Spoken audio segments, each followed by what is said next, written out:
Ebby Steppach went missing under very mysterious circumstances. Just days before, she had reported that 4 men had done terrible things to her at a party.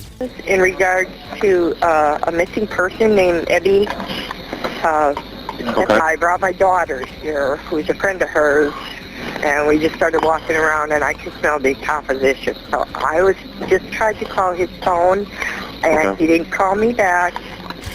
She even told her stepfather and threatened to go to the police. On October 25th, I called her brother Trevor, but sounded confused and said, Well, there was I'm sorry to interrupt. No, there's things that they lied about. It's not that yes, there was things that they didn't do that I messed up. That was the last time anyone heard from her.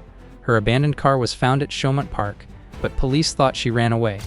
Where we think they should have done, that's one thing, but out and out lying to us about things that they say they did that they didn't do, such as the security guard.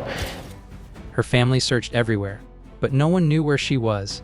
We don't want your help. This is the original group that did her investigation. It wasn't until 3 years later that I's remains were found in a drainage pipe near where her car was parked. The case remains unsolved, and her family still waits for answers about what really happened to I. Families fight for justice. Ebby Steppach's family refused to accept that she had simply run away. From the moment she disappeared, they were worried and determined to find her. Despite their pleas, the police initially dismissed the case as a runaway situation and did not take it seriously. This lack of action frustrated I's parents and friends, who felt helpless watching time slip away without answers. To raise awareness, the family created a Facebook group and shared flyers around Little Rock, hoping to keep I's case in the public eye. They also enlisted the help of a private investigator named Monty Vickers, who acted as a bridge between the family and the police. Monty discovered important information, like the fact that a security guard who found I's abandoned car had not been interviewed by the police until months after the car was found. The family learned that the police had also failed to properly question the men I accused of assaulting her, who were never officially named suspects. I's parents became frustrated as the investigation stalled and police communication was poor. At one point, her mother, Lori, even filed a complaint against police officers for sending threatening text messages and withholding case updates during questioning. This made an already painful situation even harder for the family.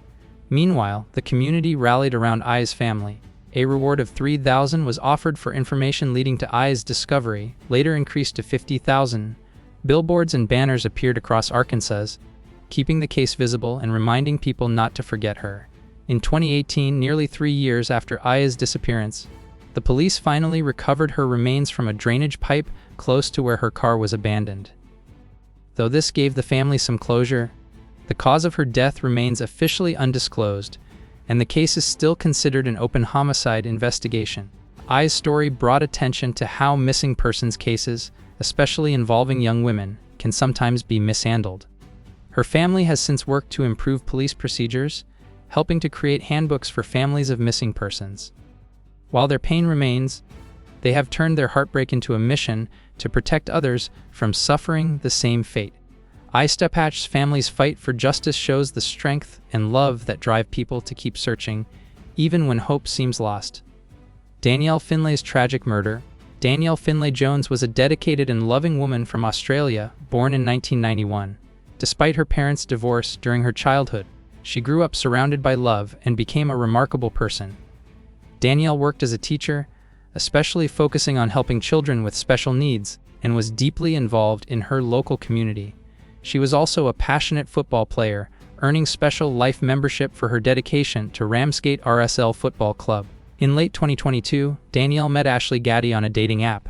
Ashley was a 33-year-old tradesman, and the two quickly grew close.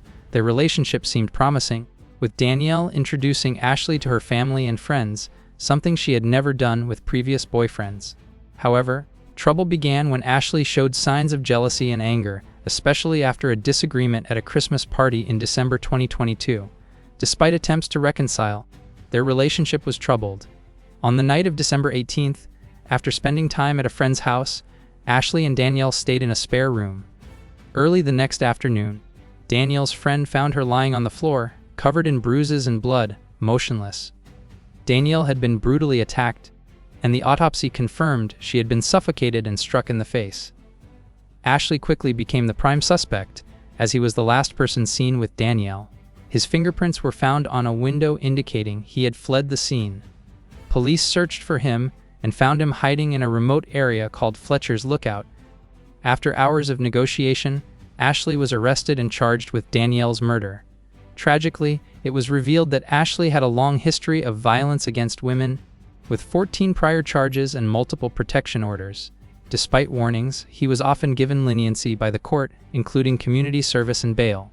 His release allowed him to meet Danielle, and sadly, he ended her life. After Ashley's arrest, more women spoke out about his abusive behavior. One ex-girlfriend described how his controlling and violent nature worsened over time, with apologies and promises of change that never lasted.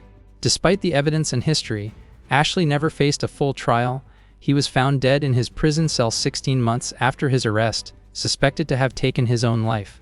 Danielle's family was devastated, mourning the loss of a bright and caring woman whose life was cut short by someone they trusted.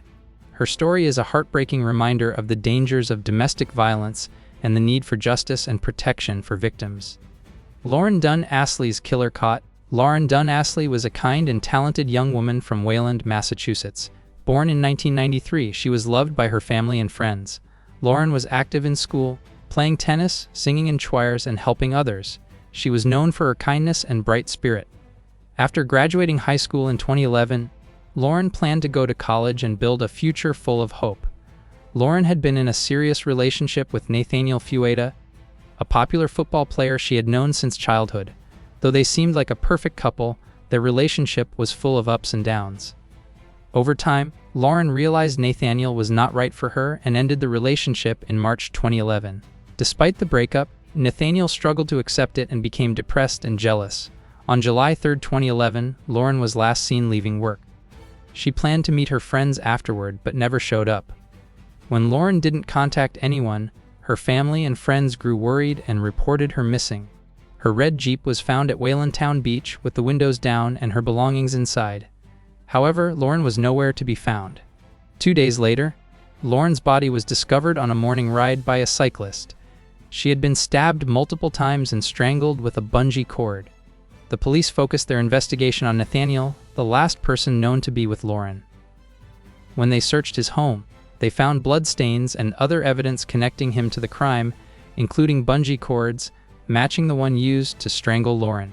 Nathaniel was arrested and charged with first-degree murder. He pleaded not guilty, with his defense claiming insanity. However, the jury rejected this, and after a long trial, Nathaniel was found guilty. He was sentenced to life in prison without parole. Lauren's family was heartbroken, but also found some peace knowing justice had been served. Her father, Malcolm, became an advocate for dating violence prevention, sharing Lauren's story across the country to raise awareness. The families of both Lauren and Nathaniel, though grieving, showed compassion and support for each other in the courtroom, honoring the memory of their lost children. Lauren's tragic story is a reminder of how dangerous abusive relationships can become and the importance of standing up against violence. Her legacy lives on through the efforts of her family and community to prevent similar tragedies. If you want more true crime stories like this, hit that subscribe button and stay updated. What do you think went wrong in these cases? Could justice have been served earlier? Share your thoughts below. And don't miss our next video, Footprint to Murder, a WCCO original 2025 true crime documentary.